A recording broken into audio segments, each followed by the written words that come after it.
திருவான் சரணம். அதிகௌரவத்துக்குரிய எங்களுடைய கல்யாண மித்ரு குருநாதர் புத்தோத்பாதோ ஆரியன் வான்சுவின் பாத நமஸ்காரம்.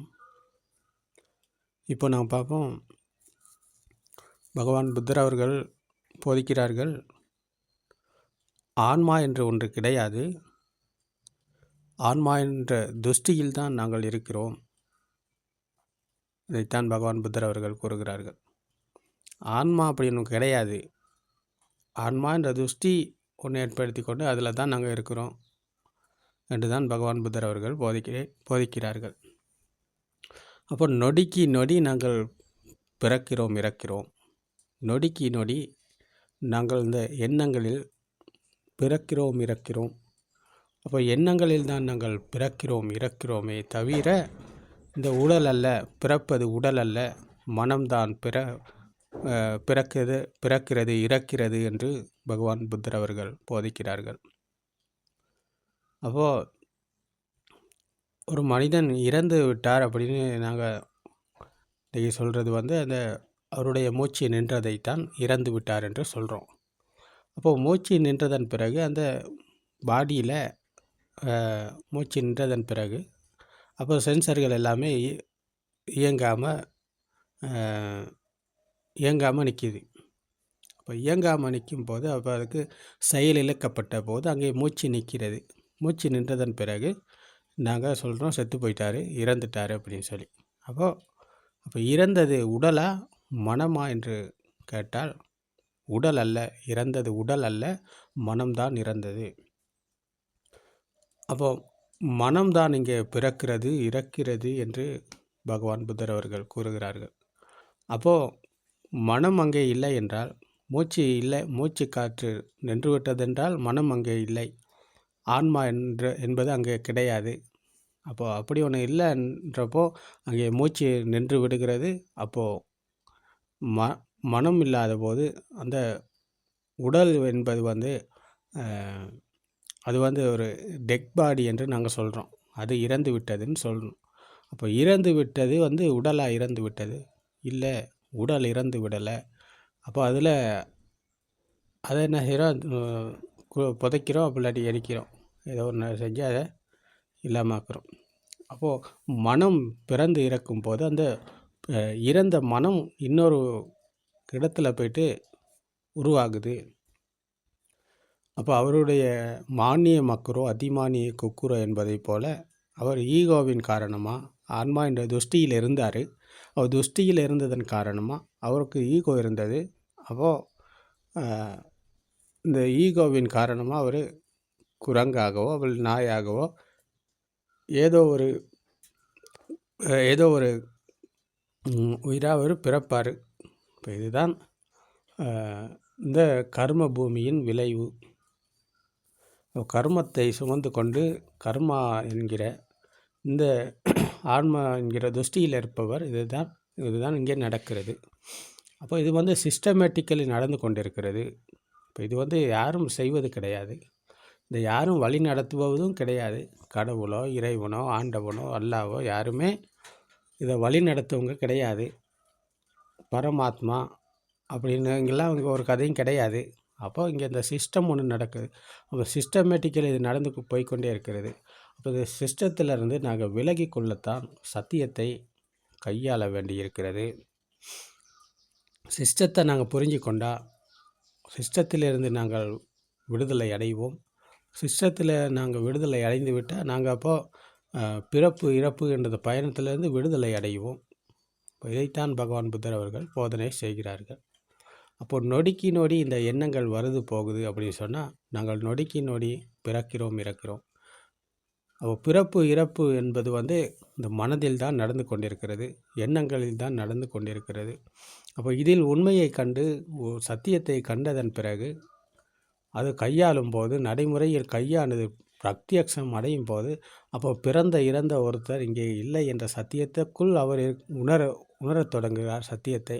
அப்போ உணர்வுக்குள் விழித்து கொள்ளுகிறார். அந்த விழிப்புணர்வோடு இருக்கும்போது அவர் எண்ணங்களிலிருந்து மீள்கிறார், மனதிலிருந்து மீள்கிறார்.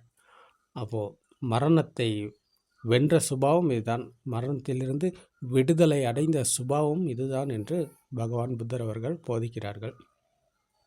அப்போ இதற்கு நாங்கள் மனதிலிருந்து மீள்வதற்கு, இந்த ஆன்மா என்ற துஷ்டியிலிருந்து மீள்வதற்கு நாங்கள் முதலில் மனம் உருவான விதம் பற்றி தெரிந்து கொள்ளணும். அது தெரிஞ்சு கொள்ளாதவர் ஒரு பௌத்தரும் கிடையாது. அவர் இந்த பவ நிரோத என்ற பிறப்பு இறப்பு என்ற பயணத்தில் அவரால் மீளவும் முடியாது என்று பகவான் புத்தர் அவர்கள் போதிக்கிறார்கள். அப்போ அதுக்கு தான் இந்த தத்துவத்தை போதிக்கிறார்கள். நீங்கள் நினைப்பது எங்கேயும் கிடையாது என்று. அப்போ நினைப்பது எங்கேயும் கிடையாது என்றால், அப்போ நினைப்பது நினைப்பு எங்கே ஆரம்பித்தது என்ற தேடுதலை நாங்கள் செய்யணும். நினைப்பது எங்கேயும் இல்லை என்றால், அப்போ நினைப்பு எங்கே ஆரம்பித்தது, இது எப்படி உருவானது என்ற தேடுதல் தேவை. அப்போ தேடுதல் என்பது தான் அந்த விதர்சனா தியானம். இப்போ இந்த விதர்சனா தியானத்தில் தான் இந்த மனம் உருவான விதம் பற்றி ஒருவர் அறிந்து கொள்ளுகிறார். புப்பே நிவாசானுசதி ஞானம் என்கிற மனம் எப்படி உருவானது என்ற தேடுதல். அப்போ பிறந்தபோது பிஞ்சு குழந்தைக்கு எதுவுமே இருக்கலை என்றால், அப்போ அங்கே மனம் என்று ஒன்று கிடையாது, ஆன்மா என்று ஒன்று கிடையாது. அப்போ ஆன்மா என்பது இந்த உடல் அல்ல. இந்த உடலில் ஆன்மா என்று ஒன்று கிடையாது. இந்த உடலில் மனம் என்று ஒன்று கிடையாது. பகவான் புத்தர் அவர்கள் போதிக்கிறார்கள், இந்த உடலில் ஆன்மா என்று ஒன்று கிடையாது. இந்த உடலில் மனம் என்று ஒன்று கிடையாது. அப்போ எங்கே இருக்கிறது ஆன்மா என்ற துஷ்டி? மனிதர்கள் எல்லாமே இன்றைக்கு ஆன்மா என்ற துஷ்டியில் தானே இருக்கிறாங்க. அப்போ அது எப்படி ஆரம்பித்தது, அப்போ அது எப்படி உருவானது என்ற தேடுதல் தான் விதர்சனா தியானம். அதுதான் பகவான் புத்தர் அவர்கள் கண்டுபிடித்தார்கள். இந்த பிறந்த குழந்தைக்கு பால் குடிக்கும் பிஞ்சு குழந்தைக்கு எதுவுமே இருக்கலை, ஒன்றுமே இருக்கலை. அப்போ எதுவுமே இல்லை என்றால், ஒன்றுமே இல்லை என்றால், அப்போ அங்கே குழந்தையும் இல்லை. இப்போ நாங்கள் தான் சொல்கிறோம் இது குழந்தை அப்படின்னு சொல்லி. குழந்தைக்கு அப்படி ஒன்று இல்லை. இது அம்மா அப்பா அப்படின்றதெல்லாம் எந்த ஒரு கதையுமே பிறந்த குழந்தைக்கு கிடையாது. இப்போ இங்கே இந்த தமிழ் தாய் தகப்பனுக்கு பிறந்த குழந்தைய ஒரு அமெரிக்காக்காரருக்கு வித்துட்டாருன்னு சொல்லுவோமே. அப்போ அமெரிக்காக்காரர் கொண்டு வளர்க்குறார். அப்போது அவர் என்னத்தை சத்தத்தை கொடுப்பாரு? மம்மி டேடி அப்படின்ற சத்தியத்தை தான் அவங்க கொடுப்பாங்க. அப்போ குழந்தை இன்னும் கொஞ்சம் பெரியால் வர வர அந்த மம்மி என்ற கண்களுக்கு தெரிந்த வர்ணத்தை மம்மி என்ற சத்தத்தை காதுகளுக்கு கொடுக்குறாங்க. அப்போ கொடுக்கும்போது அந்த குழந்தை என்ன செய்யுது, அந்த இரண்டும் இணைந்ததன் காரணமாக மம்மி இருக்கிறார் என்று உணரத் தொடங்குகிறது. அப்போ அந்த உணர்வு தான் அங்கே மனம் உருவான விதம், இந்த ஆன்மா உருவான விதம். அப்போ இதுதான் ஆன்மா என்ற துஷ்டி. அப்போ குழந்தைக்கு இப்படித்தான் மம்மி உருவானார். ஆனால் அந்த குழந்தைக்கு தெரியுமாண்ணா, நான் மம்மின்னு சொல்ல மாட்டேன், நான் அம்மானு தான் சொல்லுவேன் அப்படின்னு குழந்தை சொல்லாது. ஏன்? அது சத்தமும் வர்ணமும் எது இணைகிறதோ அது அங்கே உருவாகுகிறது. உருவானது மம்மி என்று பிடித்து கொள்ளுகிறது. அப்போது மம்மி என்ற உலகம் இப்படித்தான் உருவானது. அப்போது அது எந்த வயிற்றிலிருந்து பிறந்ததுன்னு சொல்லி அந்த குழந்தைக்கு தெரியாது. அது தமிழ் தாயா, இங்கிலீஷ் தாயா, பிள்ளாடி ஜப்பான் தாயா அப்படின்றது அந்த குழந்தைக்கு அது பிரச்சனை இல்லை. எந்த சத்தத்தை கொடுக்குறாங்களோ அந்த சத்தத்தை பிடித்து கொள்ளுகிறது. இரண்டும் இணைகிறது, அது வெளியில் இருக்கிறது என்று பிடித்து கொள்ளுகிறது. பிடிப்பு தான் இங்கே ஆன்மா என்ற துஷ்டி என்று பகவான் புத்தர் அவர்கள் போதிக்கிறார்கள். அப்போது அந்த குழந்தைக்கு இப்படித்தான் மம்மி உருவானார். மம்மி என்ற உலகத்தில்தான் குழந்தை பிறந்தது என்று பகவான் புத்தர் அவர்கள் போதிக்கிறார்கள். அதுவரைக்கும் குழந்தை ஒன்று அங்கே இருக்கலை. மம்மி இருக்கிறார் என்ற உணர்வில் குழந்தை பிறந்தது. அதுதான் மனம் உருவான விடம். அப்போ மனதில் தான் குழந்தை பிறந்தது. ஆன்மா என்ற துஷ்டியில் தான் குழந்தை பிறந்தது. அதுக்கு முதல்ல குழந்தை ஒன்று அங்கே இருக்கலை. அப்போ இன்றைக்கு உலகமே இருப்பது, உலகத்தில் உள்ள மனிதர்கள் அத்தனை பேரும் இன்றைக்கு இருப்பது ஆன்மா என்ற துஷ்டியில். உலகம் எல்லாத்துக்கும் இருக்குது, எல்லாத்துக்கும் உலகம் ஒன்று இருக்குது. அந்த உலகத்தில் இருக்கும் மனிதர்கள் அந்தந்த மொழியை பேசிக்கொண்டு இருக்கிறாங்க. அப்போ எல்லாமே வெளியில் இருக்கிறது என்று. அப்போ எல்லாமே இருப்பது ஆன்மா என்ற துஷ்டியில் மனதின் மாயைக்கு அகப்பட்டு. இப்போ எண்ணங்களில் தான் அவர்கள் வாழ்கிறார்கள். Mummy daddy, red blue green அப்படின்னு சொல்லி கண்களுக்கு தெரிந்ததும் காதுக்கு கேட்டதும் இரண்டும் இணைந்தது வெளியில் இருக்கிறது என்று சொல்லிக்கொண்டு நினைத்து கொண்டு பிடித்து கொண்டு இருக்கிறாங்க. அப்போ இந்த பிடிப்பு தான் ஆன்மா துஷ்டி. ஆன்மா என்கிற துஷ்டி இதுதான். அப்போ இந்த துஷ்டியில் தான் இந்த உற்பத்தி நிலையங்களுக்குள் உள்நுழைந்ததை தான் வெளியில் இருக்கிறது என்று பிடித்து கொண்டிருக்கிறாங்க. அந்த இது வேகத்தின் காரணமாக இந்த சென்சர்கள் அனைத்தும் ஸ்பாக் ஆகுது. ஸ்பாக் என்பது தான் வேகம். இது அனைத்தும் ஒன்றாக இணைந்த ஒரு ஸ்பாக் ஒன்று உருவாகி அது வேகமாக சுழலுகிறது. சுழல்வதன் காரணமாக கண்களுக்கு தெரிவது இருக்கிறது, காதுக்கு கேட்பது இருக்கிறது, மூக்குக்கு உணர்வது இருக்கிறது, நாக்குக்கு உணர்வது இருக்கிறது, உடலுக்கு உணர்வது இருக்கிறது. அப்போ எல்லாமே வெளியில் இருக்கிறது. வெளியில் இருக்கிறது என்ற உலகத்தில் அப்போது நானும் இருக்கிறேன். அப்போது நான், இதுதான் நான். அப்போ வெளியில் எல்லாமே இருக்கும்போது அதுதான் நான். ஏதம்மம ஏசோ அமஸ்மிங் ஏசோமே அத்தா. எல்லாமே இருக்கும் இடத்தில் நானும் இருக்கிறேன். அப்போ எல்லாமே உருவான விதத்தை கண்டுபிடித்தால்தான் அந்த எல்லாத்துலேயும் இருந்து எங்களுக்கு விடுதலை அடைய முடியும். அப்போ எல்லாமே இருக்கிறது என்ற துஷ்டியில் இருந்து கொண்டு மனதை ஒருநிலைப்படுத்தி கொண்டு தியானத்தில் கண்ணை மூடிக்கொண்டு மனதை ஒருநிலைப்படுத்தி கொண்டு அதில் மூழ்கி இருந்தால் விடுதலை அடைஞ்சிட முடியுமா? முடியாது. பகவான் புத்தர் அவர்கள் கூறுகிறார்கள், முடியாது, அது ஒருபோதும் நடக்காது. அப்போ இந்த மாதிரி மூடர்கள் தான் இன்றைக்கு இதுதான் புத்த தர்மம் சொல்லி இந்த மெடிடேஷனை சொல்லி கொண்டிருக்காங்க. அது புத்த தர்மம் கிடையாது. புத்த தர்மம் என்றால் அது படிக்க சமுப்பாத தர்மம். மனம் உருவான விதம், ஆன்மா உருவான விதம், அதை பற்றி யார் போதிக்கிறாரோ அங்கே தான் புத்த தர்மம் இருக்கிறது. அதுதான் உண்மையான புத்த தர்மம். அப்போ இந்த சத்தியத்தை தெரிந்து கொள்ளாத ஒருவர் மனதில் மாயையிலிருந்து விடுதலை அடைய முடியாது. சத்தியத்தை காணாமல் மனம் உருவான விதம் பற்றி அறிந்து புரிந்து கொள்ளாமல் மனதின் மாயை புரிந்து கொள்ள முடியாது. அப்போது மனதின் மாயிலிருந்து அவருக்கு விடுதலை அடையவும் முடியாது. அப்போ அவர் அந்த இந்த கர்ம பூமியில் தான் அப்போ அவர் இருப்பார். அப்போ அவருக்கு ஒரு ஈகோ இருக்கிறது. அந்த ஆணவத்தில் அவர் மானிய மக்குரோ அதிமானிய கொக்குரோ என்ற ஈகோ அதிகமாக இருந்தால் நாயாகவும் ஈகோ இருந்தால் குரங்காகவோ ஏதோ ஒரு பிறவியில் அவர் இந்த மூச்சு நின்றதன் பிறகு அவருடைய பிறப்பு சம்பவம் நடந்து கொண்டே இருக்கும். இதுக்கு காரணம் துஷ்டி.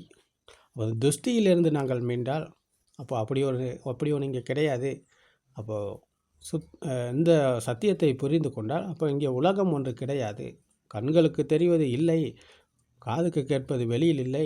அப்போ இந்த உடலுக்கு இந்த உற்பத்தி நிலையங்களுக்குள் உள்நுழைந்தது எங்கேயுமே இல்லை.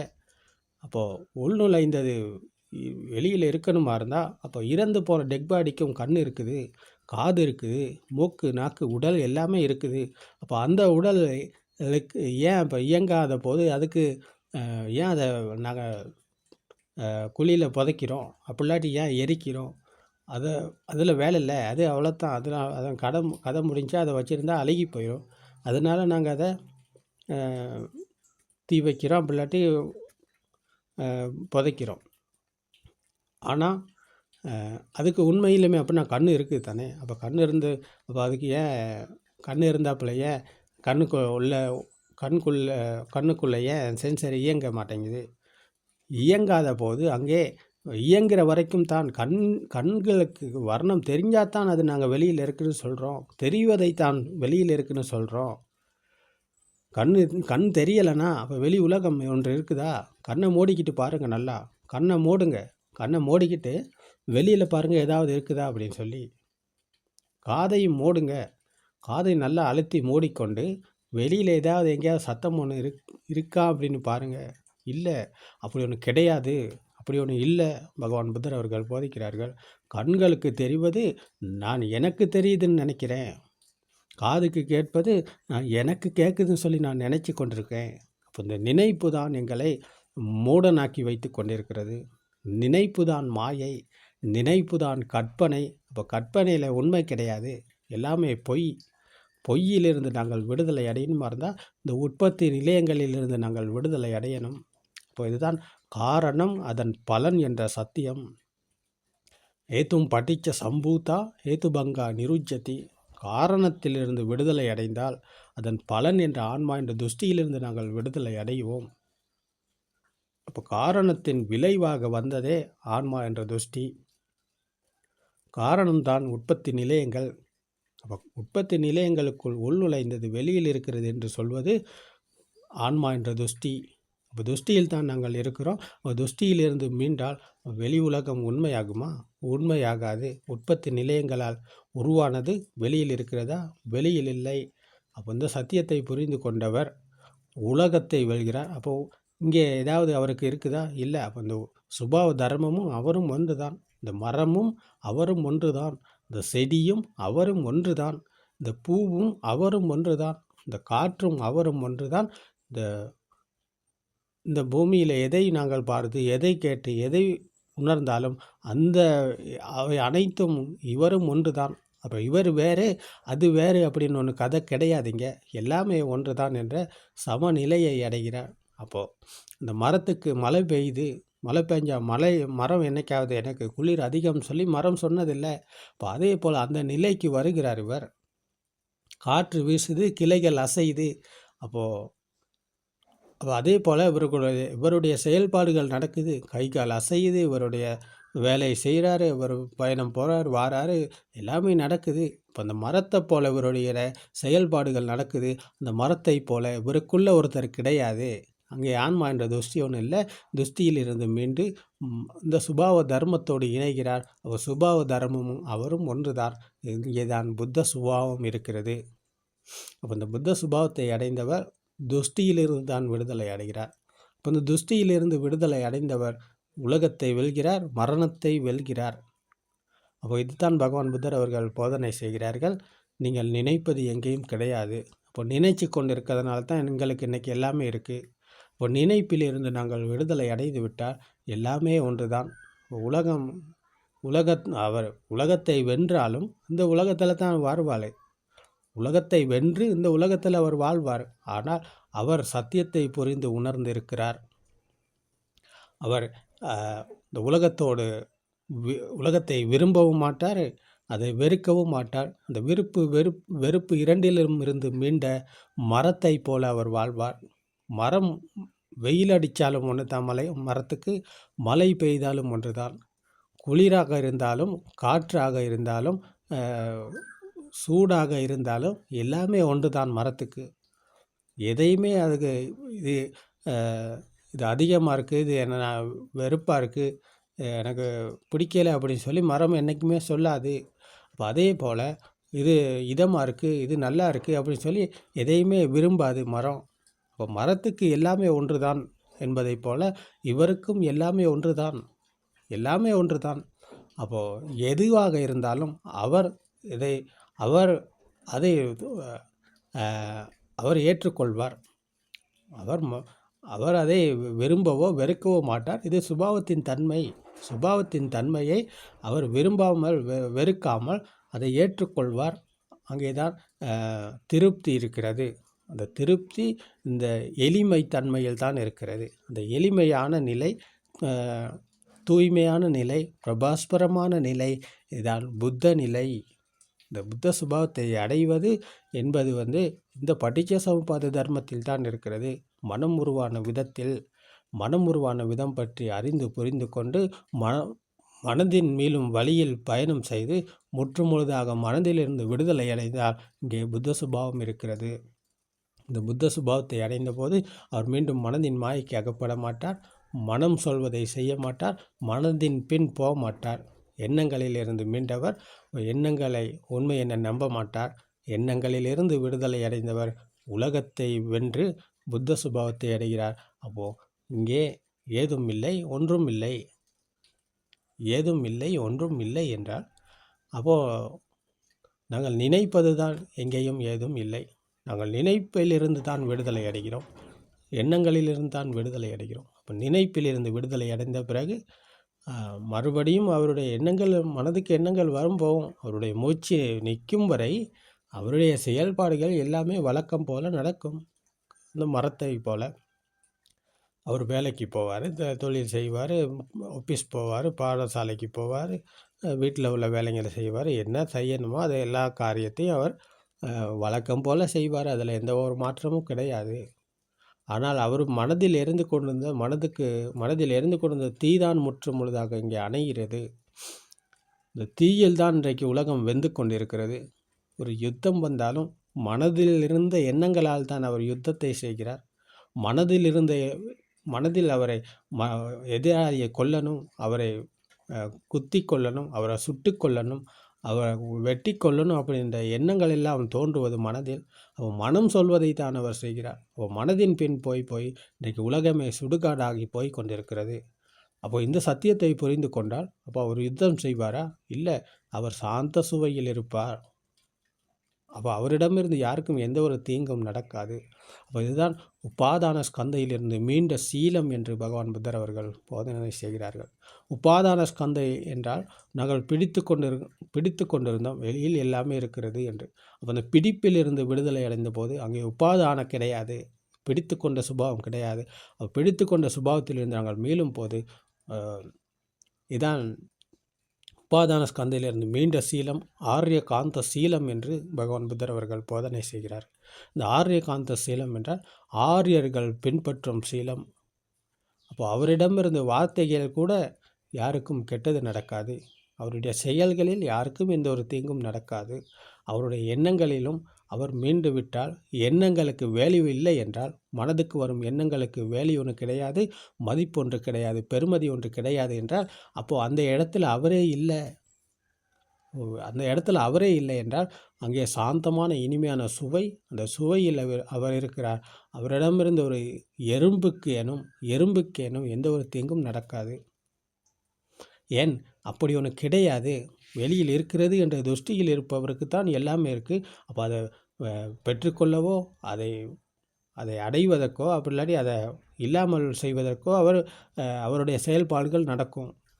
அப்படி ஒன்று கிடையாது என்றால், வெளியே அப்படி ஒன்று எங்கேயுமே இல்லை, நாங்கள் நினச்சிக்கிட்டு தான் இருக்கோம், அப்போ நினச்சி கொண்டிருப்பது எங்கேயுமே இல்லைன்னு சொன்னால், அப்போ அதிலிருந்து மீண்டவர் சாந்தமான இனிமையான சுவையில் இருக்கிறார் என்றால், அப்போ அவர் அதிலேருந்து விடுதலை அடைந்து விட்டால் அப்படி அங்கே ஒன்று கிடையாது. அப்போ எங்கேயுமே எதுவுமே இல்லை. அப்போ எதுவுமே எங்கேயுமே இல்லாத போது அவர் அப்போ எங்கேயுமே எதுக்காகயாவது விரும்பவோ வெறுக்கவோ மாட்டார், போக மாட்டார், எதன் பின்னும் ஓட மாட்டார். பிடித்து கொள்ளவோ இல்லாட்டி அழிப்பதற்கோ எதுக்குமே அவர் போக மாட்டார். அவர் ஒரு சாந்தமான இனிமையான சுவையில் ஒரு புறம் அவர் இருப்பார். அவரை யாரும் கணக்கெடுக்க கூட மாட்டாங்க.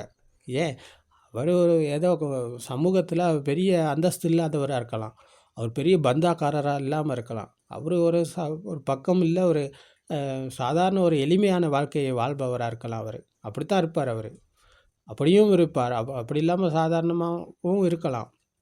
ஆனால் இந்த சத்தியத்தை புரிஞ்சு கொண்டதன் பிறகு அவருடைய உற்பத்தி நிலையங்களில் இருந்து அவர் மீண்ட பிறகு அவர் உற்பத்தி நிலையங்களை போஷணை செய்ய போக மாட்டார், அதன் பின் ஓட மாட்டார். அப்போ அவர் ஒரு புறம் தான் இருப்பார். ஒரு பக்கமாக அவர் இறங்கி போக மாட்டார். எதையுமே பஜாருக்கு அவர் போக மாட்டார். பஜாரில் போய்ட்டு அவருடைய அவர் தன்னை பெருசாக காட்டிக்கொள்ளையோ, அவருடைய வார்த்தைகளில் பெரிய விதமாகவோ அப்படி இருக்காது. அவர் சாந்தமான இனிமையான இருக்கும்போது அவருடைய வார்த்தைகள் கூட மென்மையானதாகவும், மற்றவரை புண்படும் அளவுக்கு பேசாமல் அவருடைய இனிமையான வார்த்தைகள் தான் அவரிடம் இருந்து வெளிவரும். அவருடைய செயல்பாடுகளும் அதே போல் அந்த ஒரு கட்டுப்பாட்டுக்குள் வருகிறது. அந்த கட்டுப்பாட்டு தான் இங்கே சீலம் என்று பகவான் புத்தர் அவர்கள் கூறுகிறார்கள். அப்போ அந்த கட்டுப்பாட்டுக்குள் அவர் இருக்கிறார். சத்தியத்தை உணர்ந்ததன் பிறகு, சத்தியத்தை உள்வாங்கி கொண்டதன் பிறகு அந்த கட்டுப்பாடு இங்கே உருவாகுகிறது. அவர் உருவாக்கலை, இங்கே உருவாகுகிறது. அந்த கட்டுப்பாட்டுக்குள் அவர் இருக்கிறார். அப்போ அவர் எதுக்குமே ஓட மாட்டார், ஒரு நிலையில் இருப்பார். அவர் அங்கே சாந்தமான இனிமையான சுவை இருக்கிறது, மகிழ்ச்சி இருக்கிறது, இந்த ஆனந்தம் இங்கே தான் இருக்கிறது. அவர் இதுதான் நிர்வாண சுவை என்று பகவான் புத்தர் அவர்கள் போதனை செய்கிறார்கள். அப்போது பழி வாங்கவோ, போட்டி போடவோ, இல்லாட்டி இன்னொருத்தர்கிட்ட அபகரிக்கவோ, பொய் சொல்லி கப்பட்டித்தனம் செஞ்சு வஞ்சகம் பண்ணி அந்த மாதிரி செயல்கள் எல்லாமே அவர்கிட்ட கிடையாது. அவர் எல்லா துஷ்டியில் இருந்து மீண்டதன் பிறகு அந்த அந்த அந்த வெறுப்புலேருந்து தான் அவர் எல்லாத்துலேயும் இருந்து விடுதலை அடைகிறார். அதிலேருந்து விடுதலை அடைஞ்ச போது அப்போ அவருக்கு அவரே இல்லை. அப்போ அவரே இல்லை என்கின்ற ஆன போது அப்போது இதுதான் என்னில் நான் விடுதலை அடைந்த சுபாவம். அப்போ எனக்கு நானே இங்கே கிடையாது. இப்போ நான் என்று சொல்வது இந்த உடலா? இல்லை, மனம்தான் நான். அப்போ மனதுக்கு வேல்யூ ஒன்றும் இல்லை, எண்ணங்களுக்கு வேல்யூ ஒன்றும் கிடையாது, அதுக்கு மதிப்பு இல்லை, பெருமதி இல்லை. அப்போ அது வருது போகுது. சாதாரணமாக கண்களுக்கு தெரிவதைப் போல், காதுக்கு கேட்பதைப் போல் மனதுக்கு எண்ணங்கள் வருது போகுது. ஆனால் அதுக்கு பெருமதியும் மதிப்பும் இல்லைன்னு சொன்னால், அதன் பின்ன நாங்கள் போகலைன்னு சொன்னால், அது ஏதோ வருது போகுது, அவ்வளோத்தான் கதை முடிஞ்சுச்சு. அப்போது அதுதான் அங்கே தான் இருக்கிறது புத்த சுபாவம். அப்போது இந்த படித்த சமுப்பாத தர்மம் பற்றி தெரிந்து கொள்ளாதவர் இந்த எண்ணங்கள் வருது போகுது, அது அதன் வேலையை செஞ்சுக்கிட்டு இருக்கு, நாங்கள் ஒன்றும் செய்ய தேவையில்லை அப்படின்னு சொல்கிற போதனையாளர்களும் இன்றைக்கி இருக்கிறாங்க. அவங்களுக்கு படித்த சமபாத தர்மம்னா என்னன்னு தெரியாது, மனம் உருவான விதம் பற்றி அவங்க எங்கேயுமே சொல்ல மாட்டேன்றாங்க.